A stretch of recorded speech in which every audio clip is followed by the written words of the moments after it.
Kita lihat pertama PKB ya. Ini kita urutkan berdasarkan nomor urut partai ini ya. PKB, pemilih PKB yang koalisinya memilih pasangan Amin, Anies Muhaimin, namun konstituennya pemilih PKB yang mengaku akan memilih PKB itu lebih banyak memilih Prabowo dibanding Ganjar maupun Anies Baswedan ya. Ini Prabowo, Pak PKB di pemilih Prabowo, pemilih PKB yang memilih Prabowo 41,4, yang memilih Ganjar 36,2%, sementara yang memilih Anies 21,3%.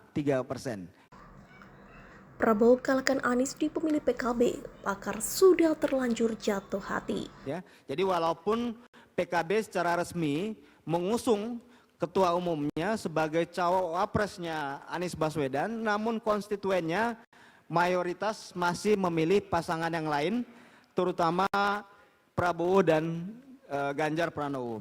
Dilansir di cpnn.com Jakarta, bakal Capres Prabowo Subianto berhasil mengalahkan Baca Pres Koalisi Perubahan untuk Persatuan KPP, Anies Baswedan di basis pemilihan PKB. Hal tersebut terekam dalam hasil survei Poltreking Indonesia periode 3-9 September 2023. Dalam survei itu, Prabowo mendapat 37% responden dari PKB yang mendukungnya di Pilpres 2024. Sedangkan Anies yang sudah menggait Ketua PKB Muhaimin Iskandar sebagai cawapresnya hanya mendapat 25,9% dukungan dari basis partai koalisinya. Jumlah tersebut bahkan kalah dari cawapres dari PDI Perjuangan PDIP Ganjar Pranowo yang ada di posisi kedua dengan 35,2%. Hal itu dinilai karena memang basis pemilih PKB dianggap sudah terlalu jatuh cinta kepada sosok Prabowo Subianto. Unggulnya Prabowo karena memang basis masa PKB sudah terlanjur menjatuhkan hatinya kepada Prabowo, kata Direktur Eksekutif Lembaga Survei Nasional atau LSN, Kemhan Nusantara Bakri saat dihubungi Kamis 12 Oktober.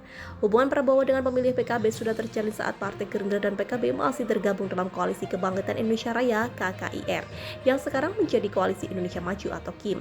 Atas kebersamaan itu, banyak pemilih PKB yang sudah menetapkan pilihannya untuk mendukung Prabowo Subianto di Pilpres 2024 mendatang. Sehingga ketika elit partai PKB bergabung dengan KPP, basis pemilihnya tidak terafiliasi dengan partai.